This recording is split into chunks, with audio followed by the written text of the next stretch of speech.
Bismillahirrahmanirrahim. Assalamu alaikum students. Today we are going to study about human ear.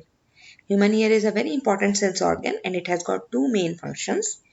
One is hearing and other is balance or equilibrium.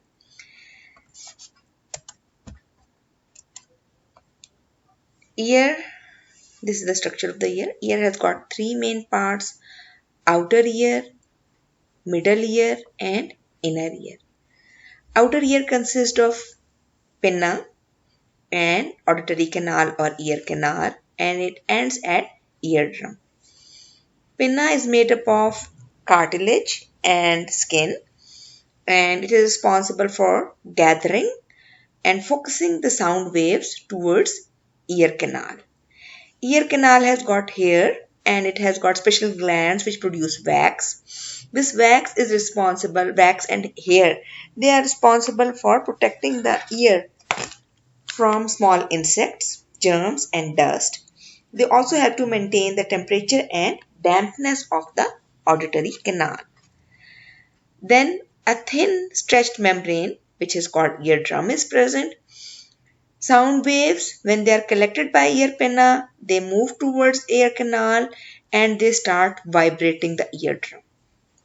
When eardrum vibrates, the bones, three small bones of the middle ear, they also vibrate, rather amplify these vibrations and transfer them to inner ear.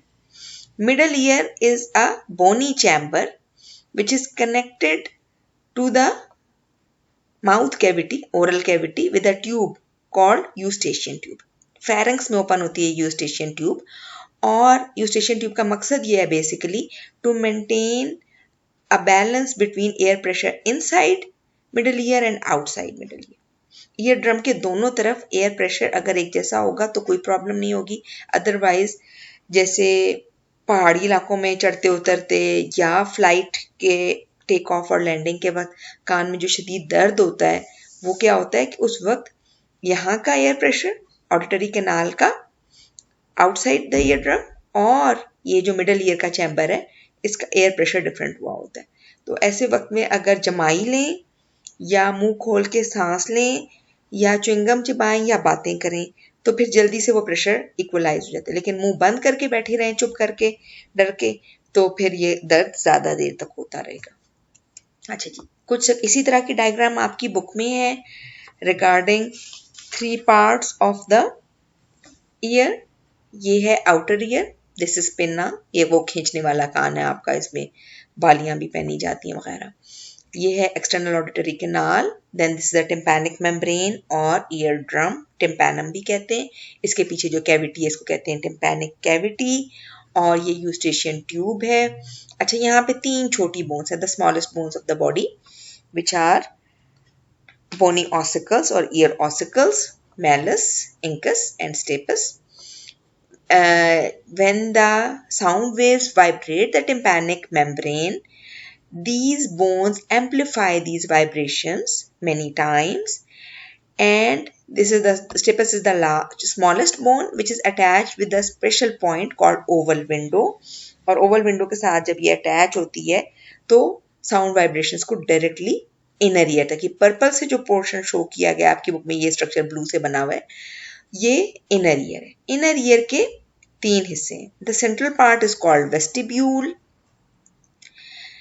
On one side of vestibule there are three semicircular canals in three different angles, and on the other side there is a snail shaped long coiled tube which is called cochlea. There is a round window near cochlea.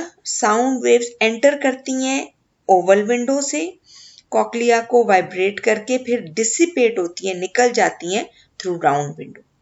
Vestibule और सेमीसर्कुलर canals के साथ vestibular nerve attach है और cochlea के साथ cochlear nerve attach है. अच्छा, ये वेस्टिब्यूल है, ये वाला मिडल पोर्शन, और ये सेमीसर्कुलर कैनाल्स हैं बैलेंस के लिए. The main function of vestibule is detect any changes in the posture of the body. ठीक है जी, वेस्टिब्यूल का क्या रोल है? Detect the changes in the posture of the body. Semi circular canals का क्या काम है? Detect the movement of the head. ये 3 डिफरेंट डायरेक्शंस में XYZ एक्सिस में कह सकते हैं कि ये तीनों सेमी सर्कुलर कैनाल्स होती हैं और ये सेमी सर्कुलर कैनाल्स और वेस्टिब्यूल मिलके क्या काम करती हैं, balance and equilibrium of the body. ठीक है जी। अच्छा, साउंड वेव्स इधर आई। अब कॉकलिया के अंदर 3 कैनाल्स होती हैं। जो मिडिल वाली सबसे सेंटर वाली इसकी कैनाल होती है ये फ्लूइड फील्ड होती है, इसको हियरिंग कैनाल भी कहते हैं। इस कैनाल के अंदर वो रिसेप्टर सेल्स होते हैं जो कि बेंड करते हैं तो मैसेज जाता है टूवर्ड्स ऑडिटरी नर्व। अब फिर इधर देखें, ओवल विंडो से वाइब्रेशंस कॉकलिया के बेस की तरफ आई और पूरे कॉकलिया में जो मिडिल में फ्लूइड फिल्ड हियरिंग कैनाल है उसको वाइब्रेट किया साउंड वाइब्रेशंस ने। इन वाइब्रेशंस की वजह से जब ये फ्लूइड वाइब्रेट करेगा तो यहाँ पे जो स्पेशलाइज्ड रिसेप्टर सेल्स हैं वो भी बेंड करेंगे और मूव करें। उस फ्लूइड की मूवमेंट की वजह से रिसेप्टर सेल्स स्टिमुलेट हो जाएंगे और नर्व इंपल्स जो है वो जनरेट होगा और ब्रेन की तरफ जाएगा ऑडिटरी नर्व के जरिए। Now, deafness is a condition in which a person is unable to hearing. Loss of hearing is called deafness. ये पैदाइशी भी हो सकती है, बाद में भी हो सकती है। इसकी different causes हैं। It can be due to defect of eardrum, cochlea, middle ear bones, auditory nerves. किसी भी पॉइंट पे कोई मसला होगा तो hearing नहीं हो सकेगी। Infection of eustachian tube that spreads to middle ear तक अगर infection हो जाए, आपने शायद कभी नोट किया हो कि गला खराब होता है ज्यादा तो कान में भी दर्द होता है। होता क्या है कि मैंने आपको बताया यूस्टेशियन ट्यूब फेरिंग्स में ओपन हो रही थी, वहीं टॉन्सिल्स भी होते हैं। गला जब खराब होता है तो बाज़ औक़ात इन्फेक्शन और बैक्टीरिया या वायरस यूस्टेशियन ट्यूब की तरफ चले जाते हैं और मिडिल ईयर में भी पहुंच जाते हैं। कान में जब दर्द अगर कभी आप में से किसी को हुआ होगा तो पता होगा आपको कि कितना शदीद दर्द होता है और फिर बहुत देर एंटीबायोटिक खानी पड़ती है क्योंकि यहाँ ब्लड सप्लाई बहुत थोड़ी है। तो अगर हम 1000 मॉलिक्यूल दवाई के खा रहे हैं तो एक मॉलिक्यूल यहाँ पहुंचेगा और काम कर सकेगा। तो इसलिए कान में जब इन्फेक्शन हो जाए तो लंबे अरसे तक एंटीबायोटिक खानी पड़ती है। ठीक है जी।